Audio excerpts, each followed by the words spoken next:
ሰላም ቤተሰብ እንዴት ናችሁ? እንዴት ሰነበታችሁ? ዛሬ ደግሞ ከባለፈው የቀጠለ ተከፋይነት ህግ የሚለውን እናያለን። ባለፈው እስከ የተከፋይነት ህግ እስከ 10 አይተን እዚያ ቁመን ነበረ። ዛሬ ደግሞ ከ11 ጀምረን እናያለን። መልካም የትምህርት ጊዜ ይሆንላችሁ።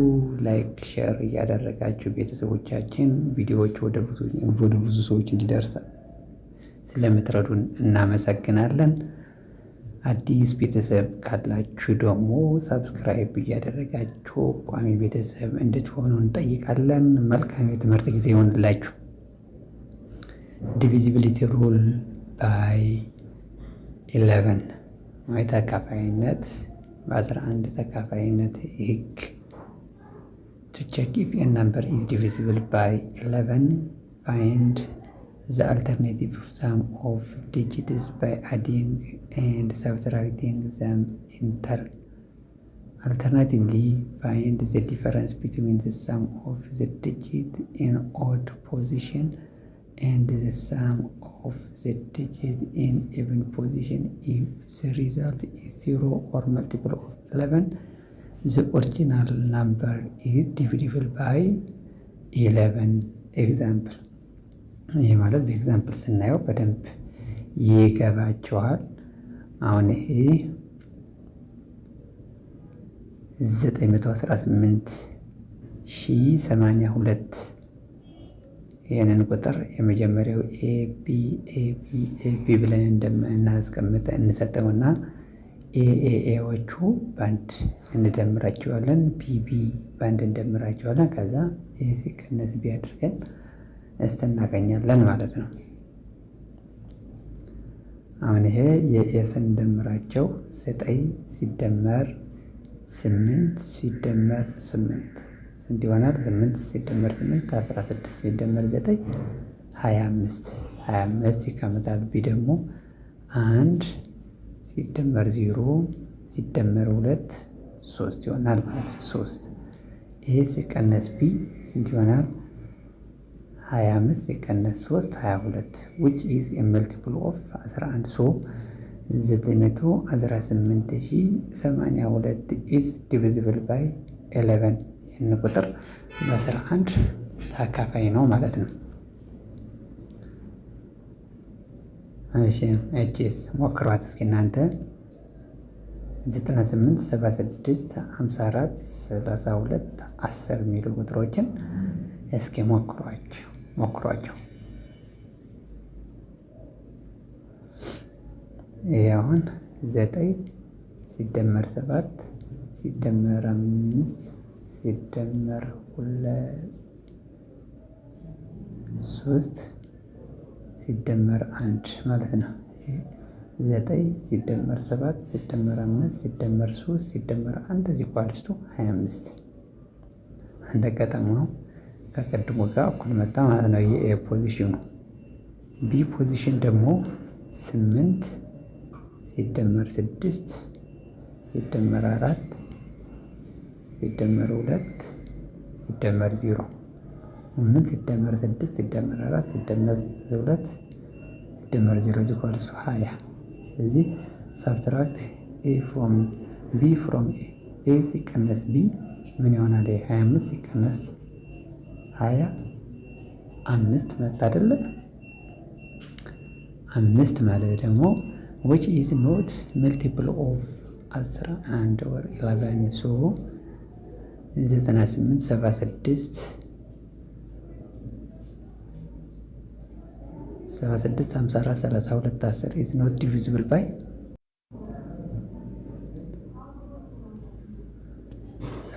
ይሄ 98 76 54 32 10 is not divisible by 11. ይህን ቁጥር ተበቃላይ ተካፋይ አይደለም በ11 ማለት ነው። ስለዚህ የቤት ስራ እናንተ በራሳችሁ የምትሞክሩት what is 789,123 በ11 ተካፋይ ነው አይደለም። አሁን ለምሳሌ 7 ኤ ቢ ቢ ትላላችሁ። ከዛ በኋላ ኤዎች 7 ሲደመር 9 ሲደመር 2 18 ሆነ። 8 ሲደመር 1 ሲደመር 3 12 እንደዛ አድርጋችሁ አቀናንሳችሁ ሞክሩት። ተካፋይ ነው አይደለም ለሚለው በዚህኛው ቴስት አድርጎ ማለት ነው። ዲቪዚቢሊቲ ሩል ባይ 12 በ12ኛ አንድ ቁጥር አይተን በቀላሉ ትልቅ ቁጥር ሲሆን በ11 ተካፋይ ነው አይደለም እያካፈልን እየደከምን ከምንውል በቀላሉ ቴስት እናደርግና ከዛ በኋላ ወደ ስራችን እንቀጥላለን ማለት ነው። የማይካፈል ከሆነ ሙሉ በሙሉ ሊካፈልን አይችልም፣ ወይ በፍራክሽን ሊካፈል ይችላል ማለት ነው። አልዋና ጊዜ መግደል ያስፈልገናል ማለት ነው። ዘ ሩል ኦፍ ቼኪንግ ዲቪዚቢሊቲ ባይ 12 ኮምባይን ዘ ሩል ፎር ዲቪዚቢሊቲ ባይ ቦዝ 3 and 4 በ3 እና በ4 ተካፋይነት ህግ ባለፉ ቪዲዮዎች ሰርተናል። እሱን ያልገባችሁ ካላችሁ መለስ ብላችሁ እዩት። በቀላሉ እዚህም በሂደት እያየን እየተረዳን እንሄዳለን። ዲቪዚቢሊቲ ሩል ፎር 12 ማለት ለ3ም ለ4 የሚካፈል ከሆነ አንድ ቁጥር ቁጥር በ12ም ተካፋይ ነው ማለት ነው። it is divisible number is divisible by 12 if it is divisible by 3 it is divisible by 4 ኤግዛምፕል 76 57 44 በስንት ተካፋይ ነው አይደለም ነው። መጀመሪያ ለ3 ተካፋይ መሆኑን በምንድን ነው እነዚህ የእያንዳንዱ ዲጂቶችን እንደምራቸዋለን። 7 ሲደመር 6 ሲደመር 5 ሲደመር 7 ሲደመር 4 ሲደመር 4 33 is divisible by 3 ማለት ነው። ስለዚህ በአራት ተካፋይ ማለት ደግሞ የመጀመሪያ ሁለቱም ዲጂት ዩኒት ዲጂት እና ቴንዝ ዲጂት ለአራት ተካፋይ ከሆነ ሙሉ ቁጥሩን ተካፋይ ነው ብለናል። ስለዚህ 44 ለአራት ተካፋይ ነው። ስለዚህ ይህ ቁጥር ሙሉ ቁጥር በ12 ተካፋይ ነው ማለት ነው። 12 ተካፋይ ነው። 53 48 05 የሚለውስ እንዴት ነው? ቼክ እናድርግ። 5 ሲደመር 3 ሲደመር 4 ሲደመር 8 ሲደመር 0 ሲደመር 5 ሲዋለሱ 25 is not divisible by 3 በ3 ማይካፈል ከሆነ አይካፈልም፣ ፌል አደረገ ማለት ነው። ስለዚህ is not divisible የራሱ 8805 ሳይሆን መሆን ያለበት 05 is not divisible by 4 therefore is not divisible by 12 ማለት ነው። አሁን በቀላሉ በ3 ማካፈል ካልተቻለ ወይም በ4 የማይካፈል መሆኑን ቼክ ካደረግ ጊዜ መግደል ይጠበቅብናል። ሁለቱም ህግ የሚያሟላ ከሆነ ቴስትን ፌል ያደርጋል ማለት ነው። እሺ የቤት ስራችሁ 25 678 ይሄ ተካፋይ ነው በ12 አይደለም። ሞክሩት። ይሄ ለእናንተ ማለት ነው። ዲቪዚቢሊቲ ሩል ባይ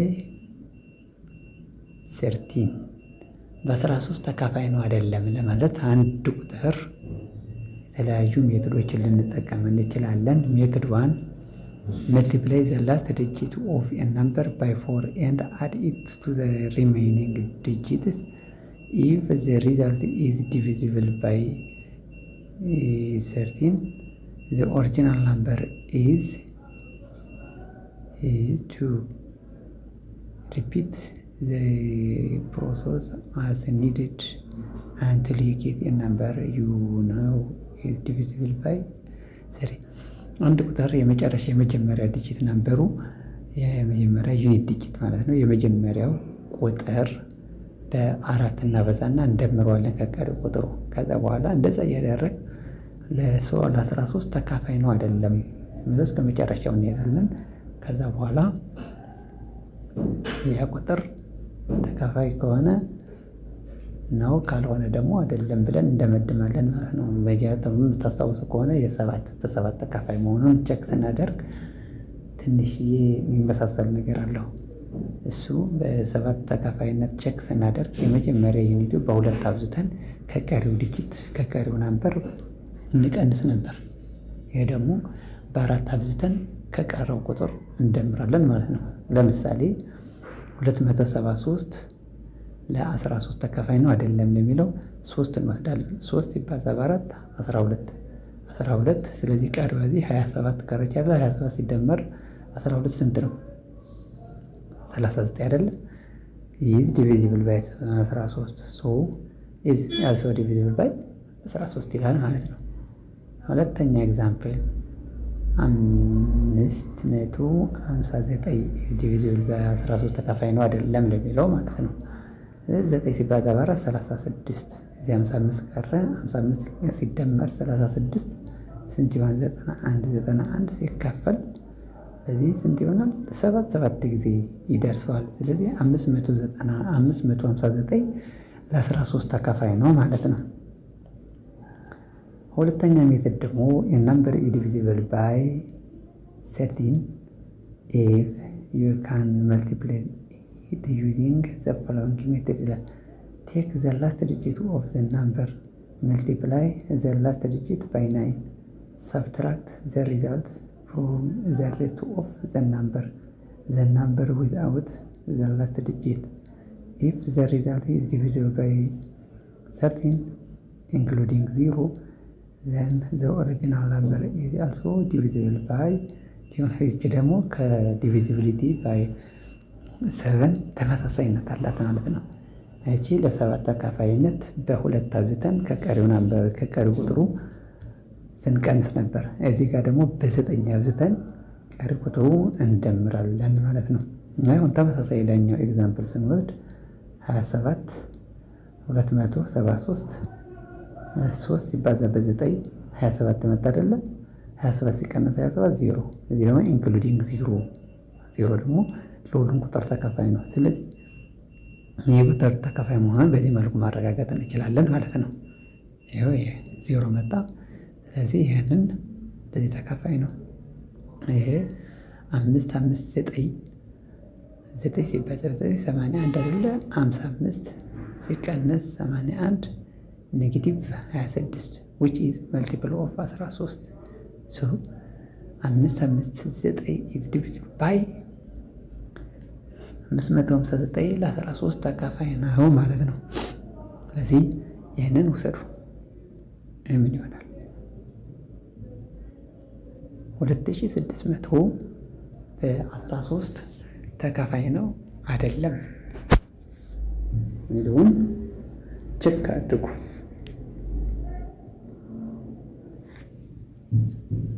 አሁን ወደ ተካፋይነት በ14 የሚለው እንሄዳለን። ይህም የተለያዩ ሩሎችን ልንጠቀም እንችላለን ማለት ነው። a number that is completely divisible by 2 and 7 is said to be divisible by 14. Therefore, if a number is to be checked that it is divisible by 14, then the test mentioned above should be followed ይላል። ይህንን እንጠቀማለን ማለት ነው። አንድ ቁጥር ለ2 እና ለ7 የሚካፈል ከሆነ ይቅርታ፣ ለ2 እና ለ7 ተካፋይ ከሆነ ይሄ ቁጥር ለ14 ተካፋይ ነው ማለት ነው። ዝዩን ድጅት 1764 ተካፋይ ነው አይደለም በ14 ማለት ነው። ዝዩን ድጅት is 4 which is divisible by 2 ይላል። በሁለት ተካፋይ ነው። ስለዚህ በሰባት ተካፋይ መሆኑ ደግሞ ቼክ እናደርጋለን። 4 ሲባዛ በ2 8 ከዛ ከቀሪው 176 ይቀራል። 4 ስለተጠቀምንበት ከዛ ሲባዛ በ2 8 ነው። ይሄን ሲንቀንስበት ስንት ይሆናል ማለት ነው? 168 ይሆናል ማለት ነው። 168 8 ሲባዛ በ2 16 ከዚህ ስንቀንስበት 152 ይሆናል ማለት ነው።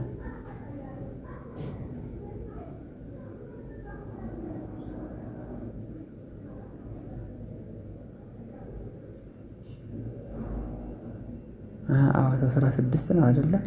16 ነው። ይሄ 8 ሲባዛ በ22 16 አለ። 16 ሲቀነስ 16 ስንት ይሆናል ማለት ነው? 0። ስለዚህ ይሄ ቁጥር 0 ከሆነ 0 ወይም ደግሞ መልቲፕል ኦፍ 7 ከሆነ ለ7 ተካፋይ ነው ማለት ነው። ስለዚህ 1764 ኢዝ ዲቪዚብል ባይ ቦዝ 7 ኤንድ 2። ስለዚህ ይሄ ቁጥር በ14ም ተካፋይ ነው ማለት ነው። ወይም ደግሞ ሌላኛው ሜትድ ደግሞ በ14 ተካፋይ መሆኑን ሌላኛው ሲስተም እንጠቀምበት። አት ዘ ላስት 2 ዲጂት ኦፍ ዘ ነምበር ዊዝ ትዋይስ ዘ ሬስት ኦፍ ዘ ዲጂት ኢፍ ዘ ሪዛልት sum is divisible by 14 then the number is said to be divisible by 14። ለምሳሌ 1764 ይላል። ከዛ ያው መጨረሻው አድ አድርጓቸው ይላል። አድ 17 ሲባዛ በ64 እንዳልንወስደውና 17 ሲባዛ በ2 98 አይደለም። የ98 ሲከፈል ለ14 7 ሰው ዲቪዚብል ባይ 14 ማለት ነው። ሁለተኛ ሜትዱ ይሄ ነው። የመጨረሻዎቹ በሁለት እናበዛቸዋለን። ከዛ ይህን ቀሪው ዲጂት ደግሞ እንደምረዋለን ማለት ነው።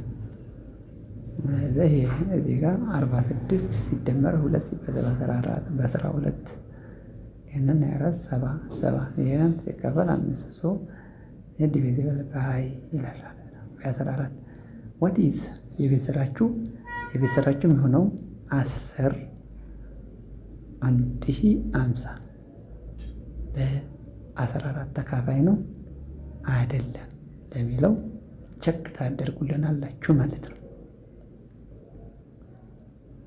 የገባችሁ ነው ቤተሰብ? የቸኮልኳችሁ ከሆነ ፓውዝ እያደረጋችሁ ማየት ትችላላችሁ። እንግዲህ ይህንን ትንሽ ከፍ ላላችሁ ተማሪዎች ነው የሚሆነው ብለን ስላሰብን ነው ቶሎ የምንለው። በቀላል ይገባቸዋል ብለን ስለምናስብ ነው። ዲቪዚቢሊቲ ሩል ባይ 15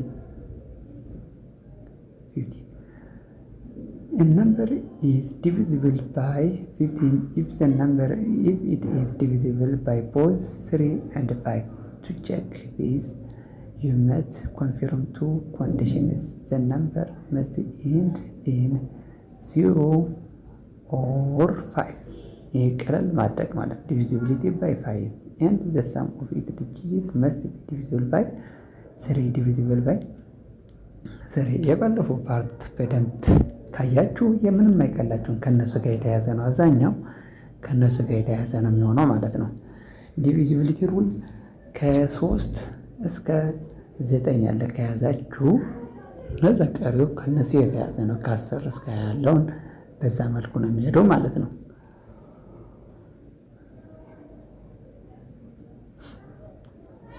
ኤግዛምፕል እንቀጥል። 7905 ይሄ ተካፋይ ነው አይደለም። ይሄ the number end in 5 so it is divisible by 5። ለአምስት ተካፋይነት ባለፈው እንዳየነው ለአምስት ተካፋይ ነው አይደለም ለማለት አንድ ቁጥር በዜሮ ወይም በ5 መጨረስ አለበት ማለት ነው። እዚህ ይሄ ቁጥር በ5 ስለጨረሰ ይሄ ቁጥር በ5 ተካፋይ ነው ማለት ነው። በ3 ተካፋይ መሆኑን ደግሞ እንደዚህ እንደምራቸዋለን። 7 ሲደመር 9 ስንት ነው? 16 ሲደመር 0 16 ሲደመር 5 16 ሲደመር 5 21 21 ለ3 ተካፋይ ነው። ስለዚህ ይሄ ቁጥር ለ3 እና ለ5 ተካፋይ ከሆነ በ15ም ተካፋይ ነው ማለት ነው። ይሄ አንድ መተደምሩ 21 ደግሞ መልቲፕል ኦፍ 3 ነው። የ3 ቢዜት ነው። ስለዚህ ይሄ ቁጥር በ15 ተካፋይ ነው ብለን እንደመድማለን ማለት ነው። 3420 ተካፋይ ነው አይደለም፣ ለ5 ተካፋይ ነው በዜሮ ስለሚጨርስ ማለት ነው። በ3 ደግሞ 3 ሲደመር 4 7 ሲደመር 2 9። ስለዚህ 9 ደግሞ መልቲፕል ኦፍ 3 ነው፣ ለ3ም ተካፋይ ነው። ስለዚህ ይሄ ቁጥር 3420 የሚለው በ15ም ተካፋይ ነው ማለት ነው። ቼክ ዲቪዚቢሊቲ ባይ 5 በ5 ዲቪዚብል ባይ5 ነው። በቃ ይሄንን እንዳልኳችሁ አሁን ያወራኋችሁ ነው ማለት ነው። እሺ የቤት ስራችሁ 1275 እቺ በቀይ መጽፋቸው የቤት ስራ ነው። እናንተ እንድትሞክሯት ብዬ ነው ማለት ነው። የቤት ስራችሁ ናቸው እነኚህ። ቼክ ከቤታችሁ ቼክ አድርጉት። ዲቪዚቢሊቲ ሩል ባይ 16 በ16 የተከፋይነት ህግ ማለት ነው። ነምበር ዲቪዚብል ባይ 16 ኢፍ number formed by 8 the last 4 digit is divisible by 16. To check the number, you only need to perform a divisibility test on the final 4 digits. አሁን የመጨረሻ ያሉ 4 ቁጥሮችን ብቻ ነው ቼክ ልናደርገው የምንችለው ማለት ነው። አሁን በስክሪን ስለገመጣ ያለው አሁን ለአራት ተካፋይነት የመጨረሻ ያሉ 2 ዲጂቶችን ቼክ ስናደርግ ነበር። ከዛ ቀጥለን 8 ደግሞ የመጨረሻ ያሉ 3 ዲጂቶችን ነበረ። አሁን ደግሞ በ16 ተካፋይነት ቼክ ስናደርግ ደግሞ አራቱን የመጨረሻ ቁጥሮችን አሁን ለምሳሌ ከዚህ 78 52 176 የሚለው 21 76 ለ16 ተካፋይ ነው አይደለም? ቼክ እናደርጋለን። ከዛ ቀሪ ሙሉ ሚሊየን ሆኑ ኢንትሪሊየን ኢንፋይናይት ቁጥር ለምን የሆነ ተካፋይ ነው ማለት ነው። ቼክ ዘ ላስት 4 ዲጂት ይህንን ማለት ነው።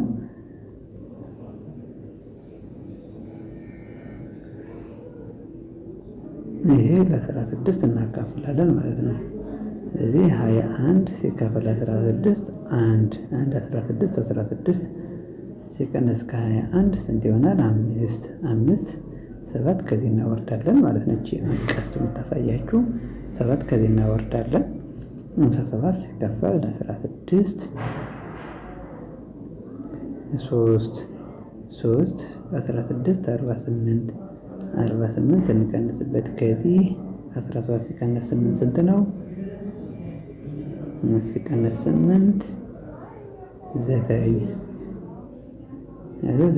እቺ 6 እናወርዳታለን። 6 96 ለ16 ስንት ነው? 6 ይባዛ በ16 96 ለ0።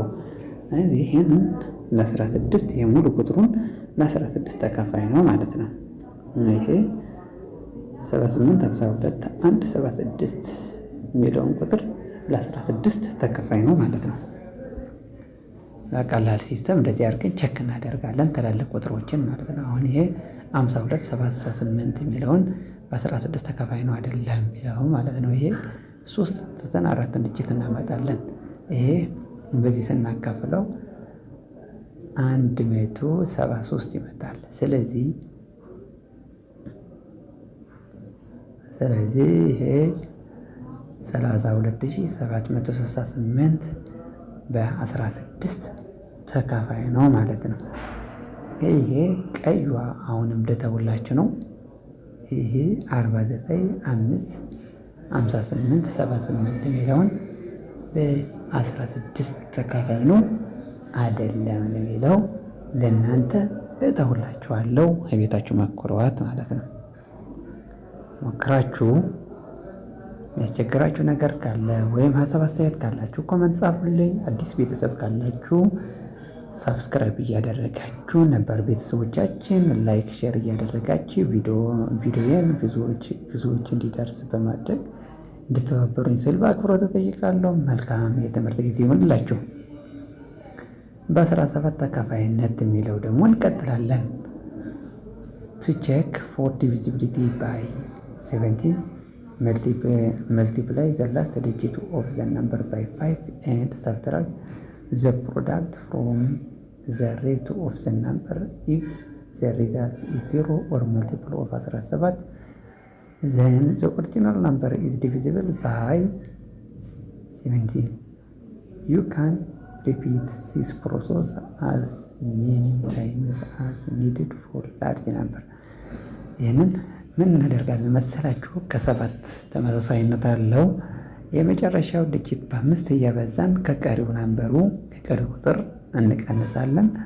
እያልን ፕሮሰሱን እንቀጥላለን። የመጨረሻ 0 ወይም ደግሞ የ17 ቢዚት እስክናገኝ ማለት ነው። ሰፓሬት ዘ ላስት ዲጂት ቴክ ዘ ላስት ዲጂት ኦፍ ኤ ነምበር ኤንድ ሴት ኢት ኢንሳይድ ለብቻዋን እንለያታለን ማለት ነው። ከዛ መልቲፕላይ ባይ 5 እናበዛታለን። ከዛ ከቀሪው ነምበሩ እንቀንሰዋለን ማለት ነው። ዘ ሪዛልት ፍሮም ስቴፕ 2 ከዛ እንቀንሳለን። ቼክ ዘ ሪዛልት 0 ወይም መልቲፕል ኦፍ 0 ከሆነ መልቲፕል ኦፍ 17 ከሆነ ቼክ እናደርጋለን። ይህን ለረጅም ነምበር ትልቅ ቁጥር ከሆነ ፕሮሰሱ ይቀጥላል ማለት ነው። 969 በ17 ተካፋይ ነው አይደለም። 9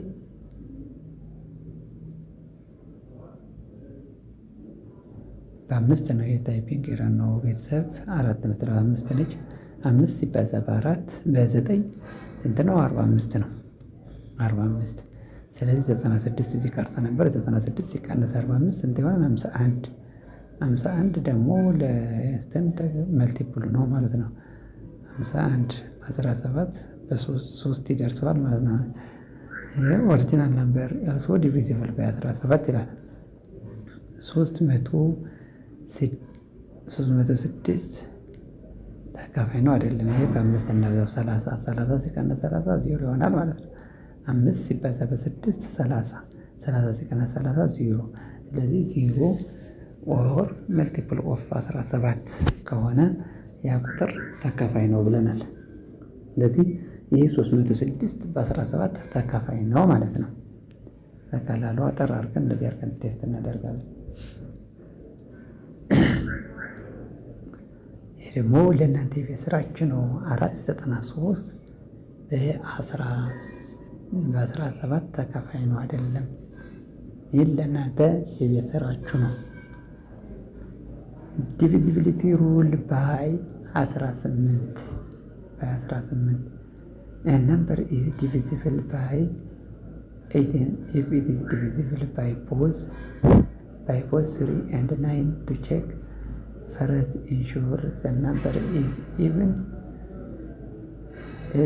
and then verify the sum of its digits. አሁን በቀላሉ ይሄ አንድ ቁጥር ለ2 እና ለ9 ተካፋይ ከሆነ ሙሉ ቁጥሩ በ18 ተካፋይ ነው ማለት ነው። ማለት ለ2 ተካፋይ መሆኑን ኢቭን ከሆነ የመጨረሻ ድጅቱ ለ2 ተካፋይ ነው ማለት ነው። ለ9 ተካፋይ ማለት ደግሞ ሳሙ እነዚያ ቁጥሮችን እያንዳንዱ ደምረን ለ9 የሚካፈሉ ከሆነ ይህን ቁጥር ተካፋይ ነው፣ በ18 ተካፋይ ነው እንላለን ማለት ነው። A number is divisible by 2 if the last digit is 0 2 4 6 or 8 ከሆነ በ8 በ2 ተካፋይ ነው ለመባል የመጨረሻ ድጅቱ 0 2 4 6 እና 8 መሆን አለባቸው።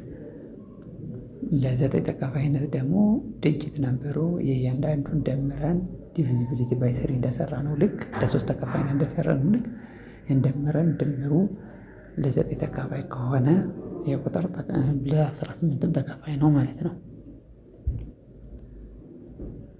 ይሄ 486 is divisible by 18 is divisible by 18 እየተጠየቅን ነው። አሁን 4 ሲደመር 8 ሲደመር 18 መጣ ማለት ነው። 18 መጨረሻ ልጅ ደግሞ 6 ነው። 6 ኢቭን ነው ተካፋይ ነው ማለት ነው። ስለዚህ 18 9 ይሄ በ18 ተካፋይ ነው ማለት ነው። ለ9ም ተካፋይ ነው፣ ለ2ም ተካፋይ ነው። ስለዚህ ለ18ም ተካፋይ ነው ማለት ነው። ይሄ 12 34 5 12 is divisible by 18 ይሄ ቸካል በ2 ተካፋይ ነው። መጨረሻው 2 ነው። ይሄን ደምረው 1 ሲደመር 2 3 ሲደመር 3 6 ሲደመር 6 ሲደመር 4 10 ሲደመር 5 15 ሲደመር 1 16 ሲደመር 2 18 18 ለ9 ተካፋይ ነው። ስለዚህ ይሄ ሙሉ ቁጥር ለ2ም ለ9ም ተካፋይ ስለሆነ ለ18ም ተካፋይ ነው ማለት ነው። ይኸው እዚህ ጋር ይሄ 18 ተካፋይ ነው ይላል ማለት ነው። 98 76 5 42 ለ18 ተካፋይ ነው አይደለም? ተካፋይ ነው አይደለም? እቺ ለእናንተ የቤት ስራችሁ ነች። ሞክሯት፣ ከቤታችሁ ቸክ አድርጓት። መልካም የትምህርት ጊዜ ይሆንላችሁ። እንቀጥል። ይሄ ደግሞ በ19 ተካፋይነት ማለት ነው። to check for divisibility by 19 take the last digit of a number, double it and add the result to the remaining number if the new number is divisible። ይሄ ማለት የመጨረሻውን ናምበሩ በሁለት እየበዛን ከቀሪ ናምበር እየደመር በሁለት እየበዛ ከቀሪ ናምበሩ እየደመር እንሄድ እና ከዛ ያገኘነው መልቲፕል ኦፍ 19 ወይም 0 ከሆነ ይሄ ቁጥር በ19 ተካፋይ ነው። ለ7 እንደሰራነው ሁሉ ከ7 ላስት ዲጂት የመጨረሻ ቁጥሩ በሁለት አብዝተን ስንቀንሰው ነበር። እዚህ ጋር ደግሞ በሁለት አብዝተን እንደምራለን ማለት ነው። በሁለት አብዝተን መደመር ማለት ነው። ስለዚህ ኤግዛምፕል እንሂድን። 570 ዲቪዚብል ባይ 19 ይላል። አሁን መጨረሻ 0 ነው። 0 ሲባዛ በሁለት 0 ነው። 57 ሲደመር 0 57 ነው። ይህ 57 አሁን ይሄ 14 ሲደመር 5 ስንት ነው? 19። ስለዚህ 19 እዚህ ዲቪዚብል በ19 ማለት ነው። 19 ሲካፈል በ19 ነው። ይህም ስለዚህ በ19 ተካፋይ ነው ማለት ነው። ይሄ ደግሞ 1 2 3 ዲቪዚብል በ19 ይለናል። 3 ሲባዛ በ2 ስንት ይሆናል? 6። 12 ሲደመር 6 18 አይደለ? 18 ለስንት ሊካፈል አይችልም? 18 ለ19 ይህን ቁጥር ለስንት ሊካፈል አይችልም ማለት ነው። ስለዚህ 11 23 በ19 ተካፋይ ነው አይደለም? ይሄ ለእናንተ የቤት ስራችሁ ይሆናል ማለት ነው። የቤት ስራችሁ ቼክ አድርጉት፣ ተጫወቱበት፣ ተዝናኑበት። በ20 ተካፋይ መሆኑን ቼክ ለማድረግ ነምበር ኢዝ ዲቪዚብል ባይ 20 if it is divisible by both 4 and 5 which mean it must end in 00 20 40 50 or 80። ይህን ቁጥር በ20 ተካፋይ ነው ለመባል መጨረሻው በ4 ወይም በ5 ተካፋይ መሆን አለበት። ለ4 ተካፋይ ማለት ለ5 ተካፋይ ነው ማለት የመጨረሻ ቁጥሩ ወይ 0 ወይ 5 ነው ብለናል። አሁን እዚህ ደግሞ ሁለተኛ 5 ከሆነ መጨረሻው ለ4 ተካፋይ ስለማይሆንልን 0 መጨረሻው 0 ሆኖ ሁለቱም ዲጂት ደግሞ ለ4 ተካፋይ ከሆነ ብቻ ነው ለ20 ተካፋይ ሊሆንልን የሚችለው ማለት ነው። እሺ አሁን ቼክ ዘ ዲቪዚቢሊቲ ባይ 4 and 5 ይላል። እሺ እንደዚህ ቼክ እያደረግ ከዛ ቼክ ዘ ላስት ቱ ዲጂት ዳይሬክትሊ እንደው የመጨረሻ ቁጥሩን በስተን ተካፋይ መሆኑን 12 40 is divisible by 20 ይለናል። ቼክ ዘ ዲቪዚቢሊቲ ባይ 5 0 ስለጨረሰ በ5 ተካፋይ ነው። ስለዚህ 40 ደግሞ ለ4 ይካፈላል። ስለዚህ ይሄ ቁጥር ለ20 ተካፋይ ነው ማለት ነው። ለ20 ተካፋይ ነው።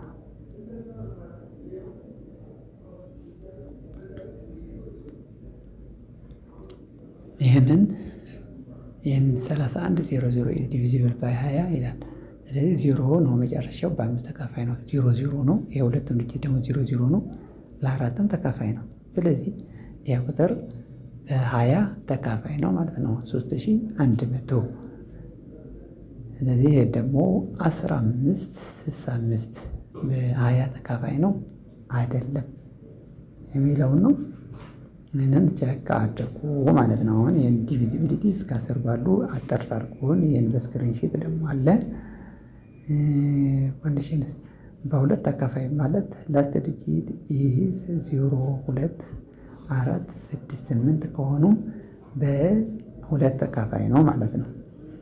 ይህ 3 ደግሞ ለሶስት ተካፋይ መሆን ደግሞ ድምራቸው የእያንዳንዱ ዲጂት ደምረን ለሶስት ተካፋይ ከሆነ የቁጥር ሙሉውን ለሶስት ተካፋይ ነው ማለት ነው። ለአራት ደግሞ የመጨረሻ ሁለቱ ዲጂት በአራት ተካፋይ ከሆነ የቁጥር ለአራት ተካፋይ ነው ማለት ነው።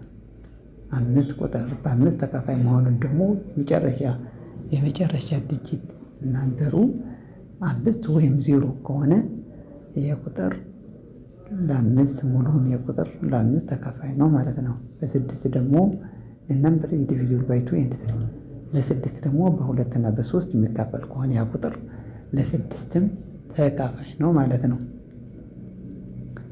ለሰባት ደግሞ ደብል ዘ ላስት ዲጂት ኤንድ ሰብትራክት ኢት ፍሮም ዘ ሪዛልት ኦፍ ዘ ሬስት ኦፍ ዘ ናምበር ዘ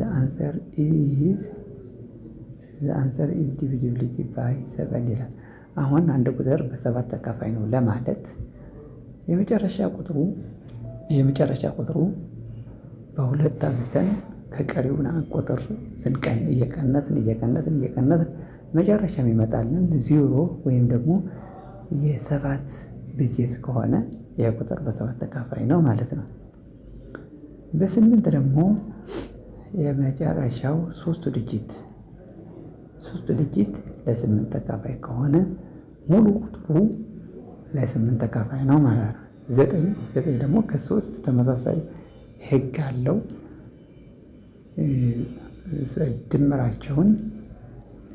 ድምራቸውን ለዘጠኝ የሚካፈሉ ከሆነ የሙሉ ቁጥሩ ለዘጠኝ ተካፋይ ነው ማለት ነው። ላስት ዲጂት 0 ለ10 በ10 ተካፋይነት ደግሞ የመጨረሻ ቁጥሩ የመጨረሻ ናምበሩ የመጨረሻው 0 ከሆነ ብቻ የቁጥር ለ10 ተካፋይ ነው እንላለን ማለት ነው። እና ቤተሰብ ይቅርታ የዛሬው ትንሽ ረዘም ብሏል። ያው የሂሳብ ባህሪው ታውቃላችሁ፣ ይገባችኋል። እና ላይክ፣ ሰብስክራይብ፣ ሼር እያደረጋችሁ አዲስ ከሆናችሁ ደግሞ ሰብስክራይብ እያደረጋችሁ ቤተሰብ ሁኑ። መልካም እየተመኘው በሌላ ቪዲዮ እስክንገናኝ ደህና ሰንብቱልኝ።